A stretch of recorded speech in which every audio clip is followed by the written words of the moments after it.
wabarakatuh.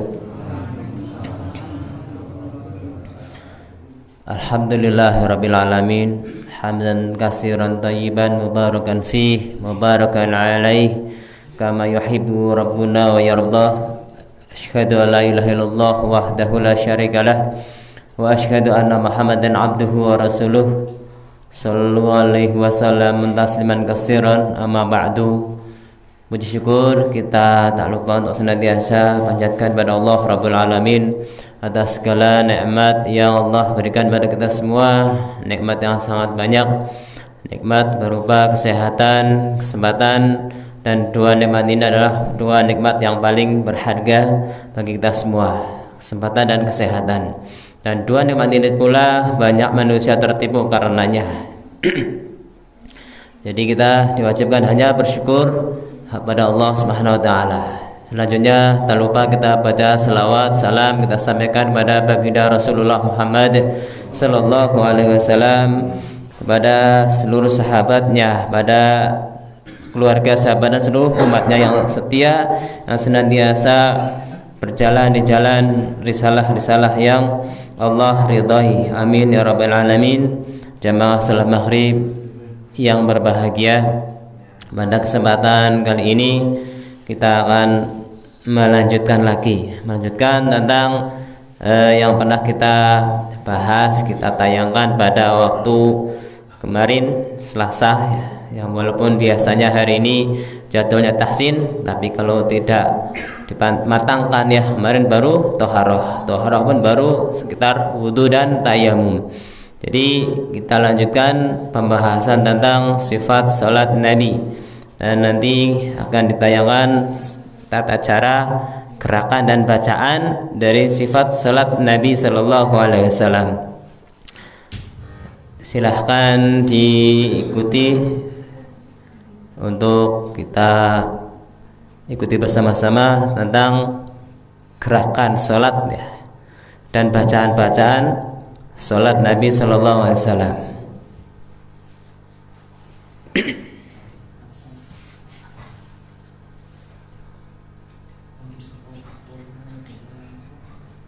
Suaranya jadi FM mode, lining mode.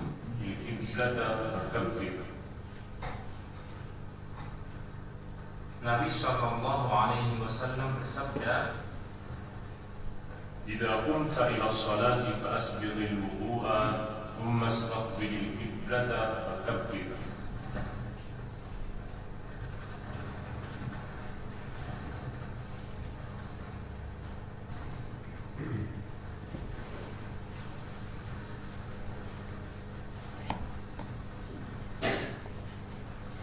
Rasulullah Sallallahu Alaihi Wasallam melakukan salat fardu atau sunnah dengan berdiri karena memenuhi perintah Allah Subhanahu wa taala, sebagaimana yang termaktub dalam surah Al-Baqarah ayat 238. حافظوا على الصلوات والصلاة الوسطى وقوموا لله قانتين.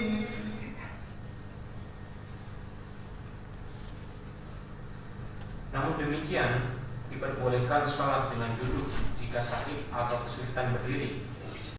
Jika ia berdiri maka pahalanya 2 kali lipat dibanding jika ia sholat dengan duduk. Demikian juga dengan sholat di atas kapal atau perahu, maka ia boleh duduk apabila ia takut tenggelam. Jika imam sholat dengan duduk karena sakit, maka makmum wajib sholat dengan duduk walaupun mereka bisa berdiri.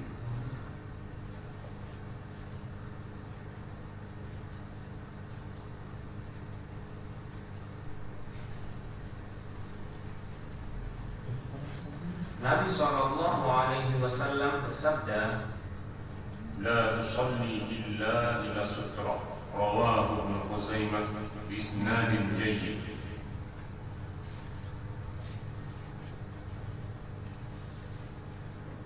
Sutra bisa berupa tiang, dinding, punggung orang, tas, atau apapun yang mempunyai tinggi 1 hasta.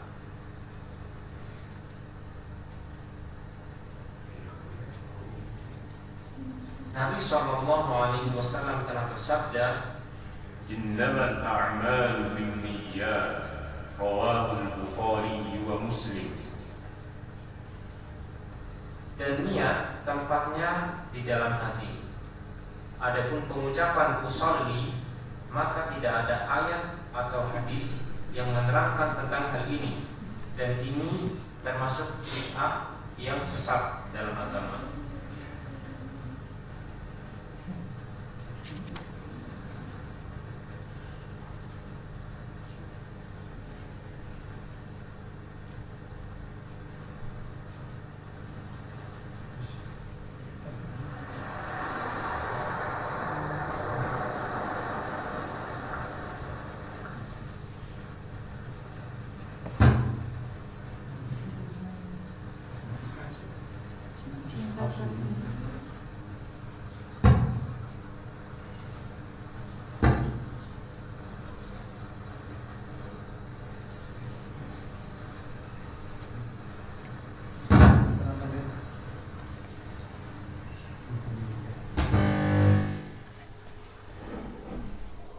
Itu sebagai muqaddimah ya, muqaddimah awalan sebelum kita melaksanakan ibadah sholat.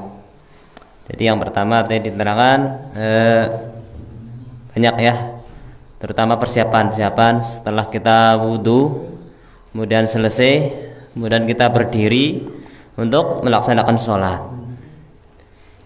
Dan kita disunahkan atau bahkan dianjurkan untuk mendekati sutroh atau pembatas ya. Kalau sholat dulu ketika Rasulullah SAW sholat di tengah tanah lapang, maka beliau memancapkan tombak di depan sebagai pembatas. Ini untuk pembatas supaya tidak ada yang membahayakan ketika kita sholat ada orang lewat di depannya. Ini dianjurkan. Dan ini tidak harus yang tinggi ya. Kita membuat sutroh atau pembatas boleh dengan tanda apa saja. Yang penting itu bisa menjadi tanda. Bisa dengan tas atau dengan punggung orang atau dengan yang lainnya. Seukuran mukhiratil rahli atau pelana kuda. Dulu ukurannya seperti itu. Jadi seukuran orang bisa sujud. Sujud di situ kita tidak memerlukan banyak-banyak ya. Hanya sebatas sajadah sudah cukup. Ini sudah untuk kita melakukan sujud. Maka di depannya kita taruh sesuatu sebagai penghalang atau sutrah, kita sebut sutrah. Dan ini dianjurkan. Jadi salah satu kebanyakan dari salah satu kesalahan sholat itu tidak menghadap sutrah atau tidak ada bisa rusak karena ada suatu hal yang jika lewat di depan orang sholat ini bisa rusak sholatnya. Dan ada 3 hal yang jika memang itu terjadi, ada 3 hal yang membuat rusak sholatnya. Yang pertama seorang wanita. Jadi kalau ada orang sholat pria, kemudian ada wanita lewat di depannya tanpa dicegah, ini sholatnya bisa batal. Lalu ada yang kedua, anjing hitam. Juga anjing hitam kenapa bisa membatalkan? Dan anjing yang lain tidak. Apa? Karena anjing hitam ini dikiaskan dengan setan. Kemudian ada himar. Yang ketiga himar. Kalau ada himar atau keledai, itu juga bisa merusak sholat. Selain itu ikhtilaf atau perbedaan banyak para ulama. Jadi 3 hal ini yang tidak ada khilaf bisa merusak sholat jika tidak menggunakan sutroh. Lalu setelah kita menghadap sutroh atau penghalang, lalu kita berdiri dengan tegak bagi yang mampu ya. Karena sholat ini adalah perintah. Semua perintah itu sesuai dengan kemampuan. Kalau memang tidak bisa berdiri kan bisa dengan duduk. Duduk pun tidak bisa dengan berbaring dan seterusnya, semampu kita. Karena itu adalah mastata'tum ya, semampu kita. Setelah kita berdiri tegak, kemudian niat. Kita niat itu dalam hati ya.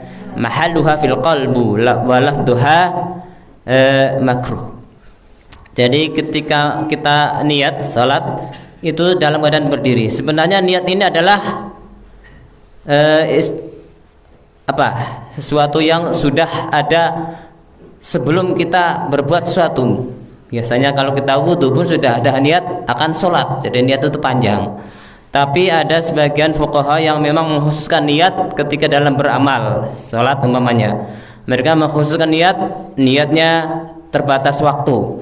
Jadi sebagian fuqaha bahkan dari madhab Imam Syafi'i pun mengatakan niatnya berbarengan dengan rukun yang pertama, yaitu takbiratul ihram. Nah, kalau ini sesuai dengan yang ini, niat yang dilafadzkan pun tidak akan pernah bisa ya. Seandainya kita bersama dengan Allahu Akbar takbiratul ihram dengan usolli berbarengan gak akan bisa. Dan ini banyak yang menjadi bantahan bagi orang yang harus ya menggunakan usolli, nawatu dan seterusnya. Jadi niat itu mahalluha, tempatnya itu di dalam hati.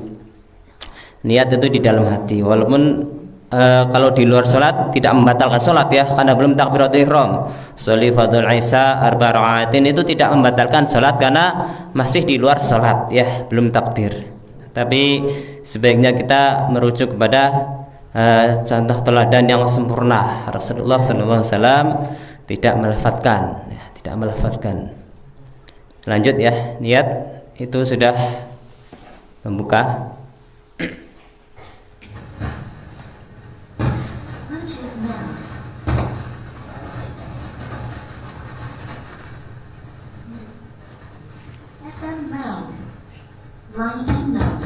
Sallallahu alaihi wasallam telah bersabda, "Idza qumta ila sholati fa asbighil wudu'a thumma istaqbilil qiblata fakabbir."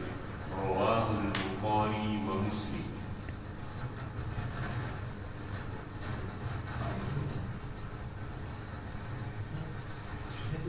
Terkadang Rasulullah Sallallahu Alaihi Wasallam mengangkat kedua tangannya berbarengan dengan takbir. Allahu Akbar. Terkadang sesudah takbir. Allahu Akbar. Terkadang sebelum takbir.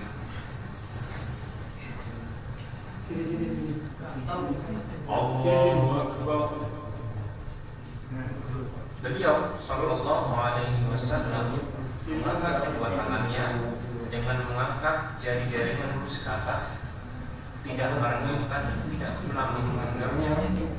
Beliau Sallallahu Alaihi Wasallam mengangkatnya sejajar bahu.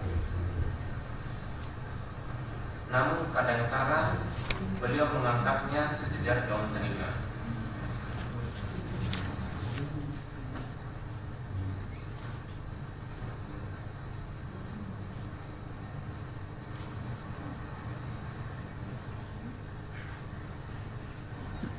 Rasulullah Sallallahu Alaihi Wasallam meletakkan tangan kanan di atas tangan kirinya dan bersedekap di dada.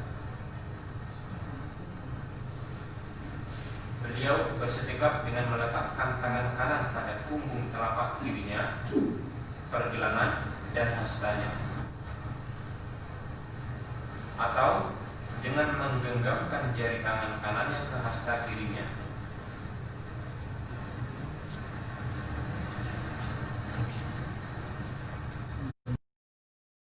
Adalah Nabi Sallallahu Alaihi Wasallam apabila sholat, beliau menundukkan kepalanya dan memandang ke tempat sujud. Pada saat berdiri, kita ta'awud al-Fatihah dengan mensirkan atau tidak mengeraskan bacaan basmalahnya, meskipun sholat itu adalah sholat jahar atau sholat yang dikeraskan bacaannya. Kemudian beliau membaca amin.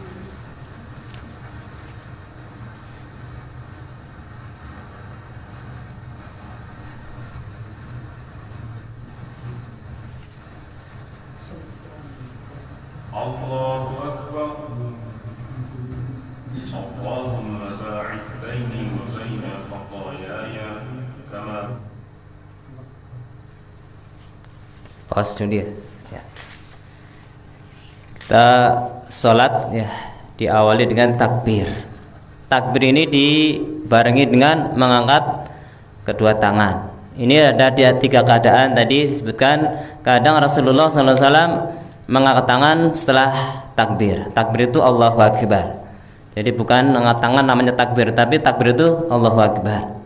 Jadi ketika bisa dipilih 3 keadaan. Boleh mengangkat tangan dahulu, baru kemudian Allahu Akbar, atau berbarengan, atau Allahu Akbar baru mengangkat tangan dulu.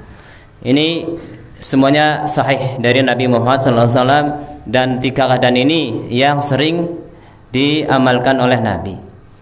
Kemudian tangan, keadaan tangan ini yang sempurna memang menghadap kiblat ya, menghadap kiblat. Bukan seperti ini atau bukan seperti ini, tapi menghadap kiblat. Seperti ini kita menghadap ke kiblat, telapak tangan. Ini yang sempurna. Lalu keadaan tingginya ya, bisa serata dengan bahu atau daun telinga. Daun telinga ada yang mengatakan cukup ini daun telinga atau ujung ibu jari sampai daun telinga. Seperti ini juga sama, masih di daun telinga. Ini ketika mengangkat tangan. Dan ada pula yang riwayat yang lumayan lemah, cuma sampai dada. Dan ini pun ada yang mengatakan boleh ya, mengangkat tangan cuma sampai dada, begini saja. Tapi ini tidak masyhur. Tapi intinya tetap mengangkat tangan, walaupun cuma sampai dada, punggung, pundak ataupun sampai daun telinga. Dan kita dilarang sampai melebihi itu, sampai ke dahi umpamanya. Ini dilarang ya. Dulu pernah disamakan dengan semacam hewan ya. Seperti ini Allahu Akbar, seperti sesuatu yang akan kita seperti menangkis sesuatu ya. Ini pernah dilarang oleh Nabi, seorang mengangkat tangan terlalu tinggi. Lalu setelah takbir, kemudian beliau meletakkan tangan kanannya di atas tangan kiri. Ada yang seperti mengharuskan memegang telapak ini apa? Pergelangan ya, pergelangan kaki tangan kiri diletakkan di dada. Dan terangannya adalah wa yad'u fi sadri, diletakkan di dada. Tapi dada juga masih banyak simpang siur, karena sebagian dari kalangan fuqaha yang lain malah melarang meletakkan tangan di dada, walaupun sudah jelas hadisnya letakkan di dada, Nabi meletakkan di dada. Tapi ya kebetulan memang ada hadis melarang meletakkan di dada, maka sebagian ulama membawakan sedikit, tidak di dada tepat, berarti di ulu hati. Ini yang paling kuat, di ulu hati. Jangan ke dada terlalu atas, sebagai bentuk kita menghindari larangan Nabi meletakkan tangan di dada. Akhirnya ulu hati pun masih di dada, maka ini tidak bertentangan dengan hadis yang Rasulullah meletakkan di dada.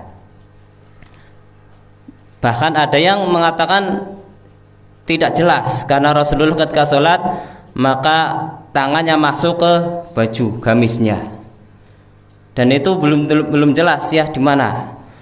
Sebagian mengatakan yang penting di dada, yang penting di depan, boleh di dada, ulu hati, bahkan sampai ke perut. Ini masih dibolehkan, tidak membatalkan sholat niatnya. Ini adalah bukan hal yang prinsip. Intinya harus disedekapkan. Sedekap pun sunnah ya.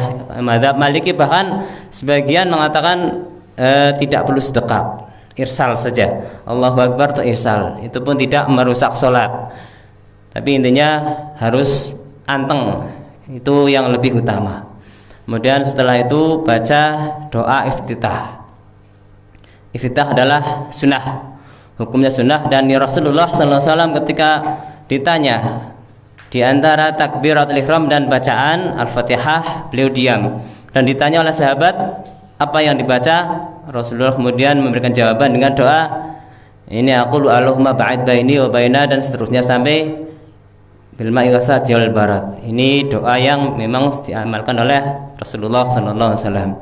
Adapun doa-doa yang lain itu pun datang dari Rasulullah, dan kadang datang dari sahabat ya, seperti Allahu Akbar kabira walhamdulillahi katsira wa subhanallahi bukratan wa asila. Dulu ada seorang sahabat membaca doa ini ketika takbiratul ihram, terus baca doa ini.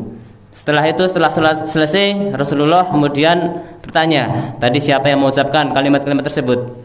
Terus para sahabat enggak ada yang ngacung, cuma satu tok yang membaca, dan kemudian mengatakan saya Rasulullah, dan saya mengatakan bukan karena yang lain, tapi saya karena ingin kebaikan yang saya harapkan. Rasulullah malah memuji. Kemudian tadi ada ribuan malaikat yang berebut mencatat amalnya. Itu malah bagus. Kemudian sebagian mengatakan, kemudian saya tidak meninggalkan doa ini. Tapi doa ini dari sahabat ya, bukan dari Rasulullah sallallahu alaihi wasallam. Dan yang paling mendekati yang diamalkan Rasulullah adalah Allahumma ba'id baini wa baina khataayaya kama ba'adta bainal masyriqi wal maghribi. Ini yang, dan doa-doa iftitah yang lain banyak, yang dari Rasulullah itu banyak. Kalau menggunakan Allah Akbar kabira tidak ada pengharusan meneruskan sampai wajhatu wajhiya, itu bahkan doa sendiri. Itu doa sendiri. Kita boleh Allahu Akbar wajhatu wajhiya lilladzi fataras samawati wal arda terus sampai selesai. Itu bahkan doa sendiri, tidak ada sambungannya dengan Allahu Akbar kabira. Tapi yang bisa, yang biasa berjalan di masyarakat kita campur ya, dua doa digabung. Walaupun tidak ada jeleknya.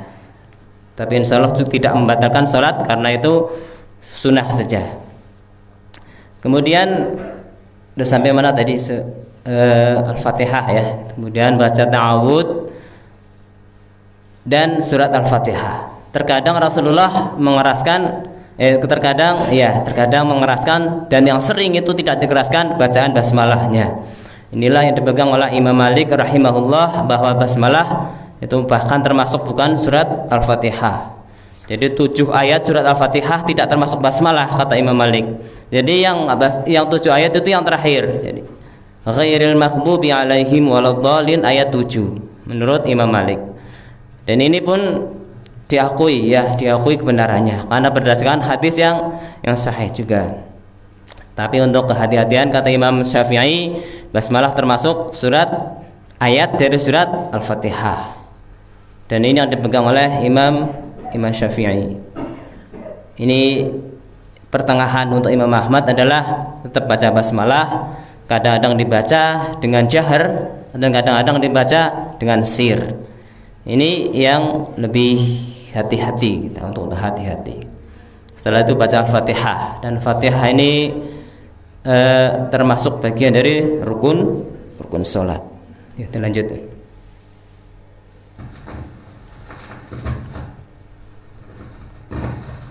Allahu Akbar. Allahumma ba'id baini wa baina khataayaya kama ba'adta bainal masyriqi wal maghrib. Allahumma naqqini min khataayaya kama yunqqa ath-thawbul abyad min ad-danas. Allahumma ighsilni min khataayaya bil maa'i wal-thalji wal-barad. A'udzu billahi minasy syaithanir rajim min hamzihi wa nafthihi wa nafthihi. Bismillahirrahmanirrahim.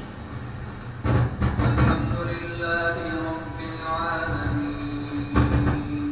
Ar-Rahmanir Rahim. Maliki yaumiddin. Iyyaka na'budu wa iyyaka nasta'in.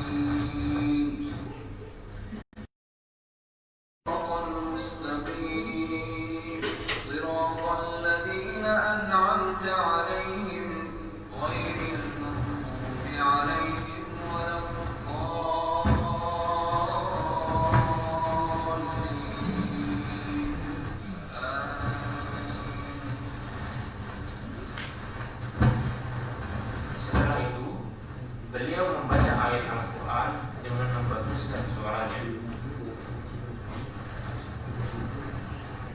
Tabarakalladzi biyadihil mulku wa huwa ala kulli syai'in qadir. Alladzi khalaqal mauta wal hayata liyabluwakum ayyukum ahsanu amala wa huwal 'azizul ghafur. Adapun makmum, apabila imam membaca dengan keras, maka makmum tidak membaca. Adapun dalam sholat yang sir atau sholat yang tidak dikeraskan bacaannya, maka makmum wajib membaca Al-Fatihah sendiri-sendiri tanpa mengganggu orang lain.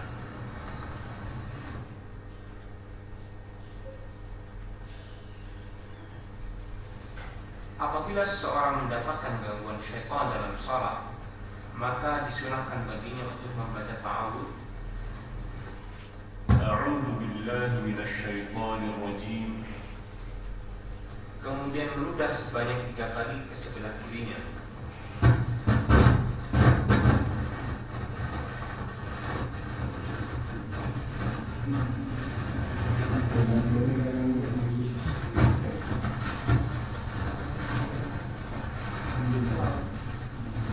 Diperbolehkan bagi seseorang yang sedang sholat untuk berjalan apabila ada keperluan, misalnya untuk membukakan pintu bagi seseorang.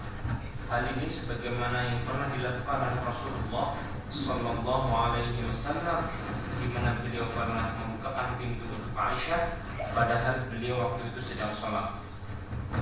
Demikian pula diperbolehkan bagi seorang yang sedang sholat untuk berjalan mendekati sutra atau pembatas agar tidak dilewati sesuatu di depannya.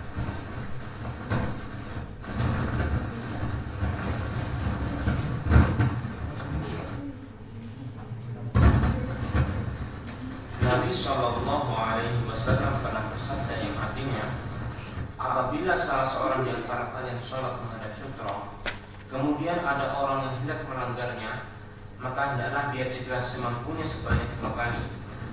Jika dia enggan, hendaklah dia bunuh orang itu karena dia adalah syaitan.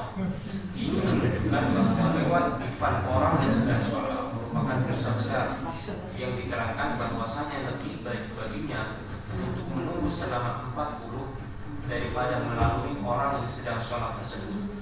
Ada yang mengatakan 40 adalah 40 tahun.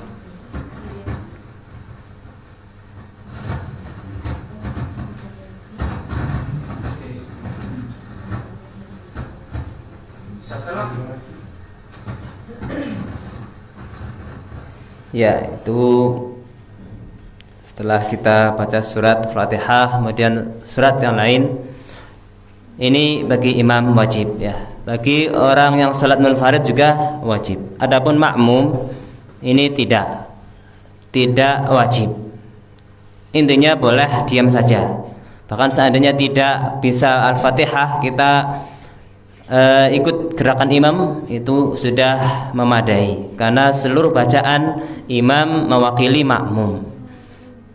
Adapun kalau makmum baca itu dalam hati, dalam dirinya sendiri, itu tidak dilarang.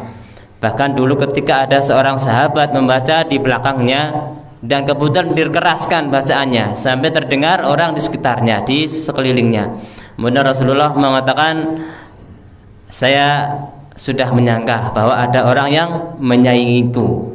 Jadi seperti kita menyaingi imam, maka timbullah larangan kita membaca yang keras sampai terdengar orang di sekitarnya. Ini bagi makmum. Adapun untuk Al-Fatihah, ini masih khilaf, terjadi perbedaan pendapat yang banyak sekali, sampai puluhan pendapat. Ada makmum tetap membaca sebagaimana yang disabdakan oleh Nabi, la taf'alu illa bi Fatihatil kitab fa innahu la salatan liman lam yaqra bi umul kitab yaqra'u fi nafsik. Janganlah kau melakukan itu sampai kecuali dalam dirimu saja. Ini hanya kau sendiri yang tahu.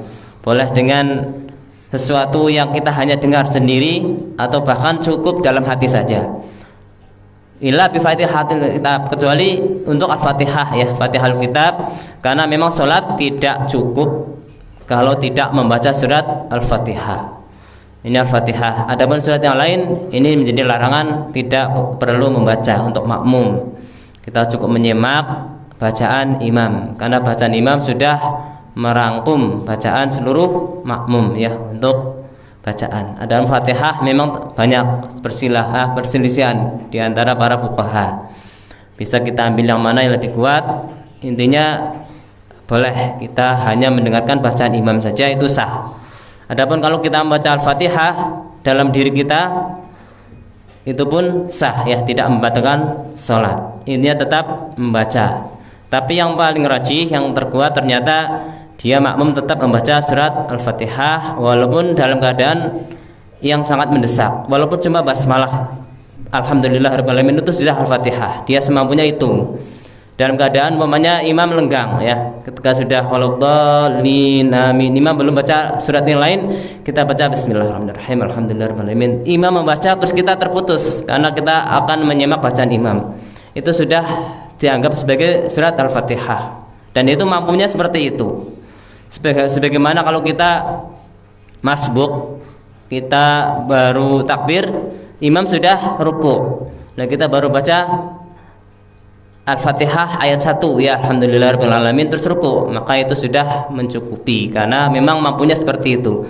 Dan Allah tidak membebani pada kita semua. Kemudian setelah itu kita melakukan ruku. Ya, ruku dengan mengangkat kedua tangan seperti takbiratul ihram. Setelah membaca ayat Al-Quran, beliau sallallahu alaihi wasallam berhenti sejenak, lalu mengangkat tangan, bertakbir dan ruku. Allahu Akbar.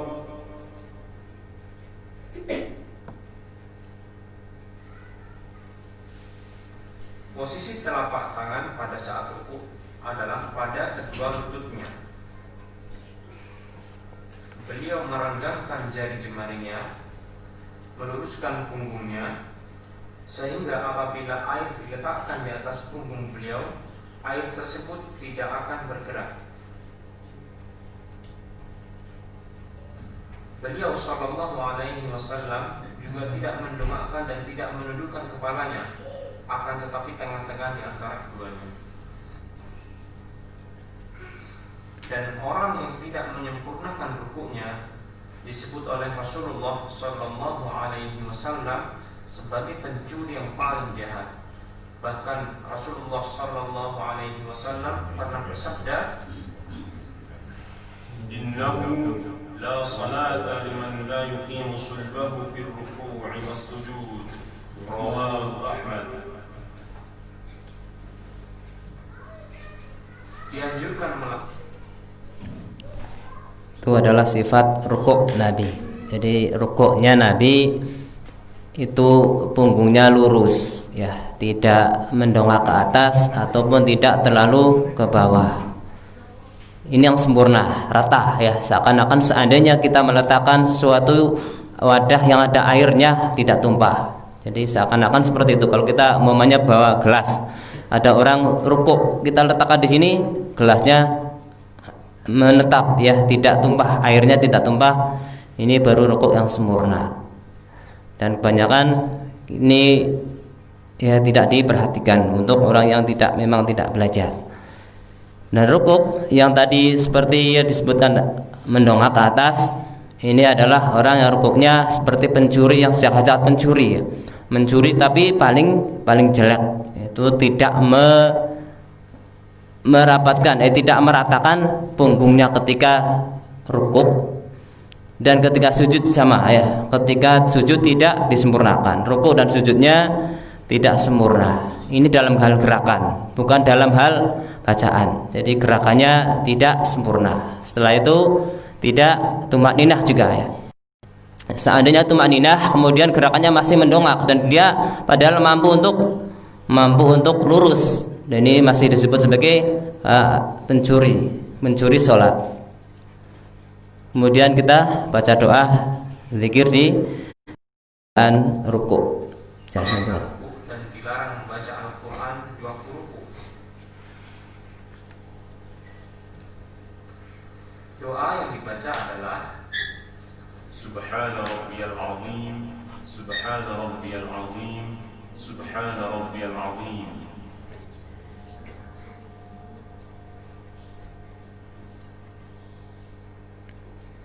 setelah rukuk. Rasulullah sallallahu alaihi wasallam bangkit dari rukuk atau i'tidal seraya mengucapkan Sami'allahu liman hamidah. kemudian membaca doa Rabbana wa lakal hamd. dianjurkan untuk melamakan i'tidal dan tumakninah, yaitu sampai ia berdiri dan punggungnya lurus dan ruas tulang belakangnya kembali ke tempatnya masing-masing.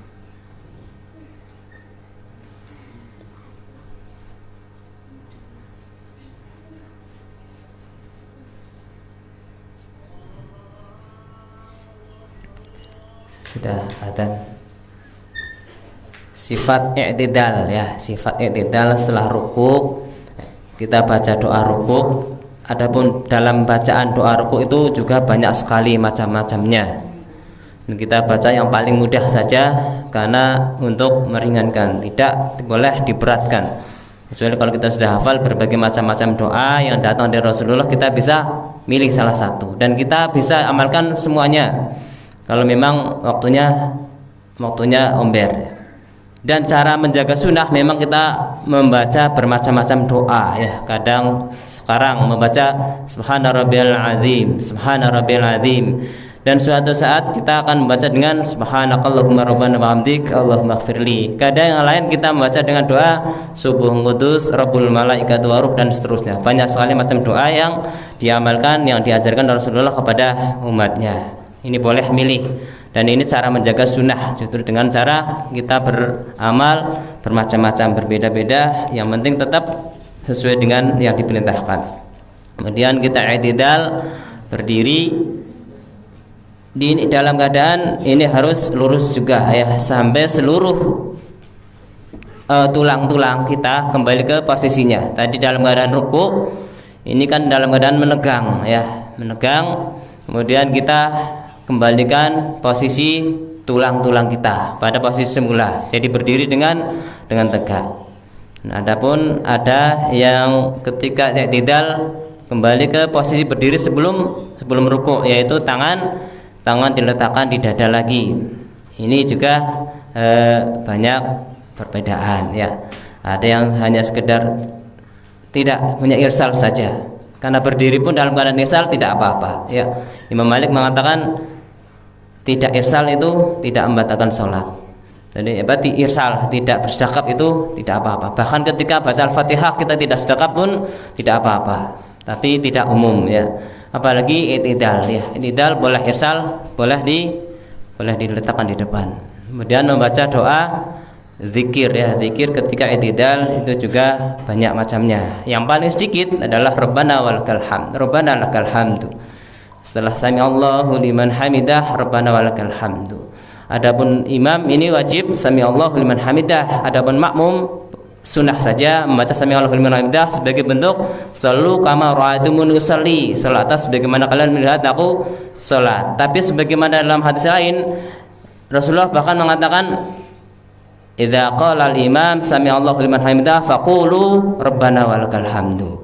Jadi apabila imam membaca sami Allahu liman hamidah maka ucapkanlah Rabbana walakal hamdu. Ini perintah Nabi juga. Jadi yang paling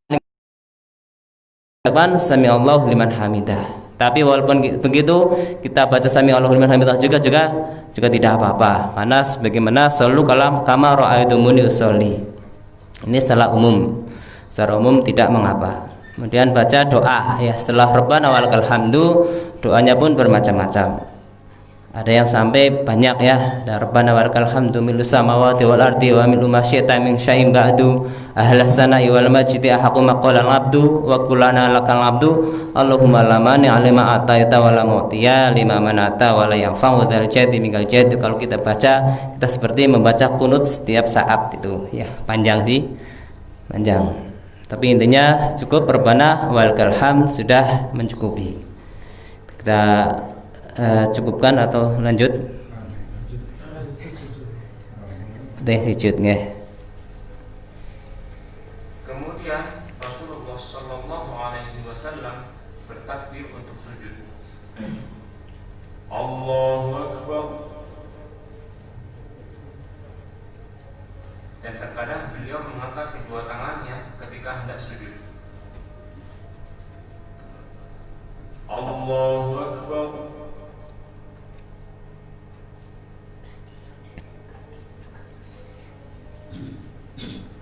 Rasulullah Shallallahu Alaihi Wasallam turun sujud dengan mendahulukan kedua tangannya.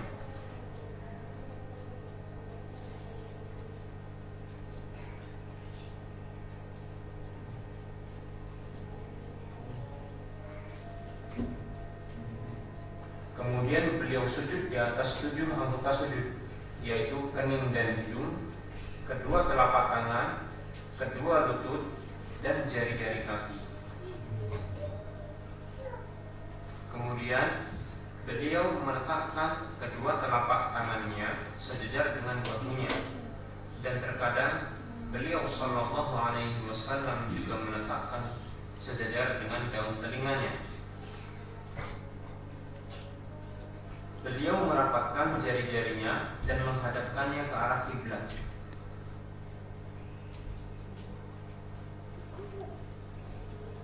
Beliau sallallahu alaihi wasallam juga merapatkan kedua tumitnya dan menegakkan telapak kakinya.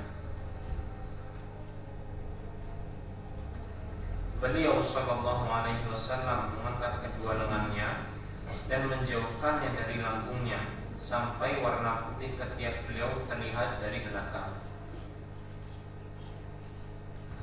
Adapun apabila menjadi makmum, maka tidak perlu melebarkan kedua lengan sehingga mengganggu orang lain yang berada di sampingnya. Diwajibkan tumaninah dalam sujud dan melamatkannya, serta disunahkan untuk berdoa di waktu sujud, dan dilarang membaca Al-Quran ketika sujud. Doa yang dibaca ketika sujud adalah Subhana rabbiyal a'la, Subhana rabbiyal a'la, Subhana rabbiyal a'la.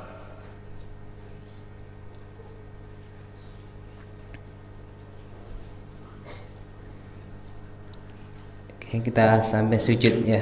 Diawali dengan turun sujud. Turun sujud ini juga banyak permasalahan. Dan terkadang Rasulullah mengangkat tangan juga ketika akan sujud. Ini dalam sebagian riwayat. Tapi ini jarang sekali diamalkan oleh Nabi. Jadi yang sering diamalkan oleh Nabi mengangkat tangan adalah takbiratul ihram ketika mau ruku dan setelah ruku. Ini yang selalu. Adapun ketika mau sujud, bahkan ada keterangan la yaf'alu fi dzalika inda sujud, dan tidak diamalkan ketika akan sujud dan duduk. Adapun ini riwayat ini juga karena Rasulullah pernah mengangkat tangan sebelum sujud, berarti kita mengambilnya adalah boleh kita mengangkat tangan sebelum sujud. Ini adalah pengambilan dalil, kita dibolehkan. Tapi jangan selalu, karena Rasulullah juga tidak selalu mengangkat tangan, cuma kadang-kadang saja. Lalu sujud yang di sini adalah mendahulukan dua tangan ya sebelum dua lutut. Ini sebagaimana sabda Rasulullah SAW, "Idza sajada ahadukum fala yabruk kama yabrukul ba'ir wal yad'a kafaihi qabla rukbatayhi." Jika kalian di antara kamu sujud, maka sujudlah jangan seperti duduknya unta. Dahulukan dua tangan dan baru kemudian dua lutut. Ulama ini mendhaifkan hadis-hadis yang bertentangan dengan ini. Akan tetapi ini juga masih ya, bahkan ketika saya baca tentang sifat-sifat salat Nabi, ternyata semuanya dhaif ya. Ketika mendahulukan tangan juga dhaif, mendahulukan lutut juga dhaif. Jadi kita bisa pilih mana saja yang kita karena ini hal ikhtilaf ya, perbedaan. Menurut Ibnul Qayyim Al-Jauziyah dalam sifat salat Nabinya seperti ini, sifat salat Nabi yang saya baca ini adalah sifat salat Nabi kitab karangan Ibnul Qayyim Al-Jauziyah. Beliau lebih memilih yang lutut dahulu kemudian baru tangan, karena ini sesuai dengan akal pikirannya, bahwa unta ketika mau duduk itu tangan depan, jadi tangan depan dulu itu unta, baru kemudian kaki belakang. Itu adalah kita diibaratkan seperti ini, kita tangan dulu berarti kita seperti unta. Itu menurut Ibnu Qayyim Al-Jauziyah. Dan ketika kita mau berdiri dari sujud juga sama ya, dahulukan yang paling mudah, jadi dahulukan kepala, tangan, baru kemudian lutut. Ini pendapat yang diambil oleh Ibnu Qayyim Al-Jauziyah, dan beliau mengambil sebuah iktibar ini dengan berbagai macam ijtihad yang luar biasa, karena beliau adalah seorang ulama, muridnya Ibnu At-Taimiyah yang sangat terkenal ya, dari kalangan musuhnya pun mengambil dia sebagai rujukan, termasuk ini mendahulukan tangan atau mendahulukan lutut. Bahkan beliau mengambil sebuah riwayat dari kitabnya Sahih Ibnu Huzaimah, dan Ibnu Huzaimah mengatakan al-mansuh wal an-nasih wal mansuh tentang sujud ini. Jadi dulu diperintahkan, kata Imam Ibnu Huzaimah, kana yad'a yadaihi qabla rukbatayhi summa ya'muru an wad'a rukbatayhi qabla yadaihi. Dulu kita biasa mengamalkan meletakkan kedua tangan sebelum lutut. Kemudian kami dilarang dan kami diperintahkan untuk meletakkan kedua lutut sebelum kedua tangan. Jadi kita bisa bingung kalau belajar ini. Lalu mana yang kita ambil? Boleh pilih mana saja yang kita yakini. Intinya semuanya berdasarkan dalil dari Rasulullah SAW. Dan ini menurut pendapat Ibnu Qayyim al-Jauziyah. Lain hanya dengan Imam Syekh Albani yang mendhaifkan seluruh riwayat yang mengatakan Rasulullah meletakkan kedua lutut sebelum kedua tangan. Ini semuanya dhaif. Dan ini juga satu objek ya, satu kita pandangan dari satu objek. Intinya kita bisa memilih yang kita yakini. Kalau kita yakini yang benar adalah tangan dahulu sebelum lutut, tanpa menyalahkan yang lutut dahulu sebelum tangan. Intinya jangan saling menyalahkan. Kalau saling menyalahkan, ini yang repot ya. Dan sampai sekarang ulama-ulama mutabar pun perbedaan pendapat banyak ya. Bahkan Syekh Ibnu Utsaimin pun mengambil pendapat yang lutut dahulu, Syekh Albani yang tangan dahulu, termasuk Syekh Ibnu bin Baz juga mengambil yang lutut dahulu ternyata. Jadi Syekh Albani itu sebenarnya sendirian, tapi banyak diikuti. Itu saja dulu, kita lanjutkan pada lain waktu karena waktu sudah menunjukkan sholat Isya bersama-sama. Kita amalkan untuk awal waktu untuk sholat Isya. Walaupun sholat Isya ini tidak ditekankan awal waktu ya, bahkan diakhirkan waktu sholat Isya ini justru lebih baik. Tapi ini memberatkan kita semua. Terus sebelum kita tutup, mungkin ada yang perlu ditanyakan, bisa ditanyakan. Kalau bisa jawab saya jawab ya, kalau tidak jadi PR. Itu tentang kadang anak kecil kan jalan-jalan di depan orang sholat. Anak kecil.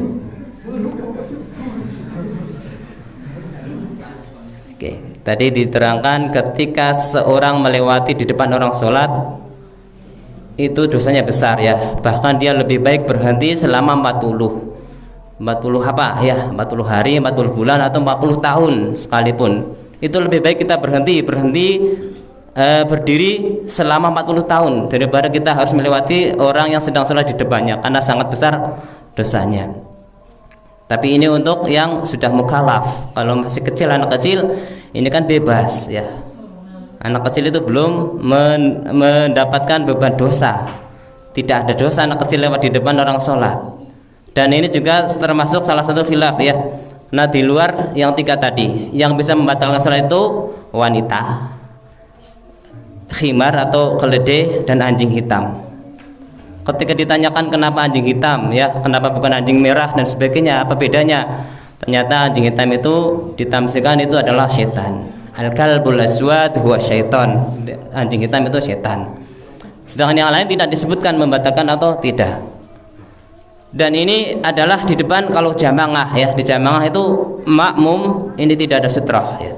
Sutrahnya ikut imam. Jadi imam benar sutrah, dan ini makmum ada barisan. Kita lewat di depan orang sholat, makmum ini tidak melanggar, tapi di depannya orang imam, di depan imam ini yang baru terkena ancamannya. Ya, anak kecil tidak mengapa. Bahkan dulu pernah Rasulullah sholat sambil ngomong ya cucunya, sampai ketika sujud punggungnya sedang diduduki Husain, sujudnya lama sekali. Sampai-sampai ada yang mengatakan ini sholat lama sekali. Terus ada yang penasaran melirik. Ternyata pundak Nabi sini sedang diduduki oleh cucunya, sehingga sujudnya dibikin lama. Dan ini otomatis mungkin anak kecil bisa lewat sana sini sana kemari.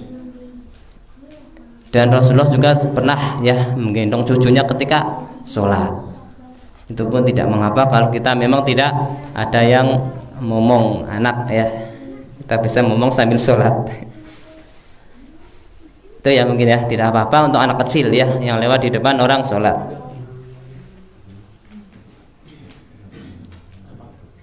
Kalau sholat tahiyatul masjid belum selesai terus di komat itu lanjutin atau gimana Pak?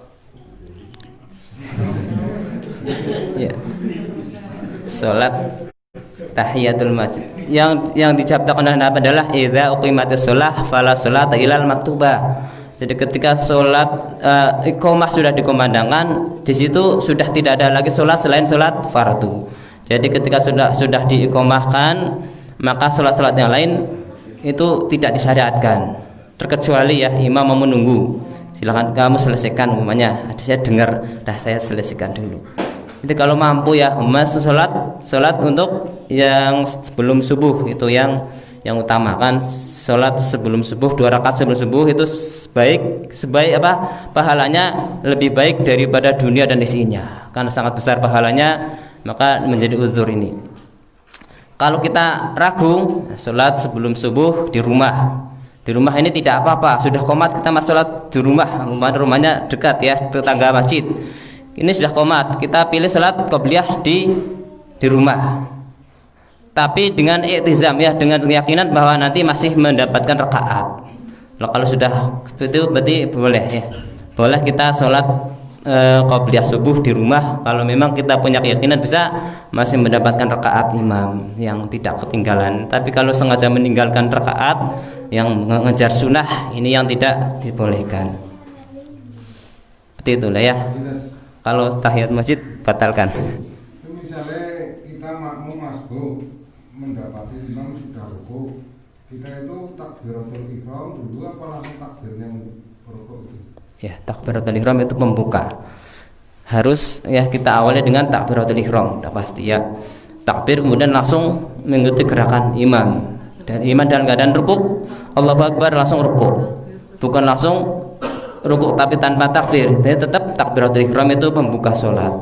Jadi tahrimuha at-takbir. Jadi awal untuk mengawali sholat itu dengan takbir, bukan dengan rukuk, ujuk-ujuk terus rukuk. Itu ya tanpa takbir, itu belum dibuka sholatnya. Harus takbir dulu, terus kemudian langsung rukuk tanpa takbir lagi ya. Allahu Akbar langsung rukuk tanpa takbir untuk rukuk itu sudah mewakili, karena memang kita mengejar yang namanya satu rakaat. Satu rakaat kita dapati ketika kita sudah dalam keadaan rukuk bersama imam. Kalau kita takbir terus rukuk terus imam kok sudah i'tidal sami Allah, kita belum sempat doa ataupun tumakninah ketika rukuk, maka ini sudah ketinggalan ya, sudah ketinggalan dan harus kita melengkapi rakaatnya. Itu mungkin ya. Saya Pak. Monggo. Bisa Pak. Ini tadi kan belum sampai ke terakhir ya, sebelum sujud ya. Iya. Kayak kata hadis yang mengatakan sujud terakhir kan tadi sujud tidak boleh membaca Al-Quran setelah sujud, tapi ada hadis, saya kurang tahu hadisnya ya, intinya panjangkanlah sujudnya nanti dalam kita sujud terakhir itu kan ada permintaan doa, katanya boleh baca itu. Menurut tadi kalau sujud nggak boleh baca Al-Quran, gimana itu? Atil sujud, memanjangkan sujud itu semua keadaan sujud ya, bukan cuma hanya rakaat terakhir. Tapi kalau sujudnya lama jadi lupa, maka kita pilih yang terakhir biasanya. Kalau terakhir kan sudah jelas ini panjang, berarti ini terakhir, nggak lupa. Saya juga pernah dulu sholat sujudnya lama, banyak doa, malah lupa. Aduh, sujudnya sudah 2 kali apa 1 kali, gara-gara banyakkan doa. Ini doa sujud yang lama itu dianjurkan dalam setiap sujud ya, bukan cuma ketika akhir sujud. Dan adapun doa, memang kita dilarang membaca Al-Quran ya, walaupun itu bentuknya doa. Sebaiknya pilih doa yang bukan dari Al-Quran. Al-Quran seperti Rabbana atina fid dunya hasanah itu kan Al-Quran. Jangan dibaca ketika sujud ataupun ruku. Kita memang boleh membaca doa apa saja, yang penting bahasanya bukan bahasa kita ya. Karena membatalkan ya, sepakat para ulama kalau kita membaca ucapan selain bahasa Arab dalam sholat ini batal sholatnya. Jadi ketika kita sujud kemudian berdoa yang banyak, memang kebetulan imamnya memang lama, kita baca subhana rabbiyal a'la, subhana rabbiyal a'la, subhana rabbiyal a'la, masih sisa kita gunakan untuk berdoa. Doa apa saja yang penting menggunakan bahasa Arab, dan itu jangan diambil dari Al-Qur'an.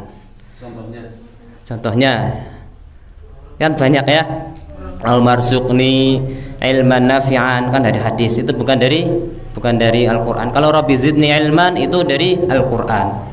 Kita bisa milah-milah mana yang dari Al-Qur'an maupun yang bukan. Kalau rabbana hab lana min azwajina wa dzurriyyatina itu Al-Qur'an ya.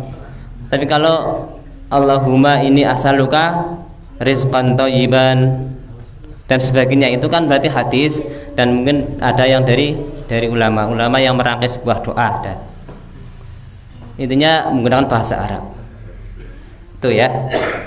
Jadi tidak mengapa memang doa ini memang diperintahkan ya, fa amma sujud fajtahidu fihi du'a fa innahu waqimana lahum an yustajaba lakum. Jadi ketika sujud bersungguh-sungguhlah ketika berdoa, karena kebanyakan kemungkinan ini dikabulkannya sangat besar ketika sujud ya. Di antara paling dekat seorang hamba dengan seorang hamba dengan Allah adalah dalam keadaan sujudnya. Ini memang diperintahkan, terutama kalau sholat sendiri ya. Kalau sholat jamaah memang banyak masalah ya. Imam ingin doa, makmum selub tentut susah. Intinya kalau sholat sendiri boleh diperpanjang sekehendaknya. Sujud doa itu dianjurkan. Yang penting jangan dari Al-Qur'an ya. Kita mungkin bisa tahu ya doa dari Al-Qur'an atau bukan. Doa-doa dari Al-Qur'an memang banyak sekali. Itu cukup ya. Udah kelewat terlalu panjang hingga bukan bikin makruh orang ya. Dulu pernah terjadi ya, ada laporan sudah azan tutup woro-woro, ganggu ya. Kita tutup sekian dulu. Mungkin qadarullah ya, semoga Allah Subhanahu wa taala senantiasa memberikan kekuatan pada kita semua. Kita lanjut ya untuk sifat salat Nabi. Kalau kita jika diizinkan nanti langsung bisa praktek pengurusan jenazah ya, dari memandikan, mengkafani, menyolati dan seterusnya. Ini juga dipandang sangat perlu ya. Nanti kalau prakteknya untuk pengurusan jenazah boleh menggunakan boneka kalau memang ada boneka boleh, atau kalau tidak ada boneka relawan juga nggak apa-apa.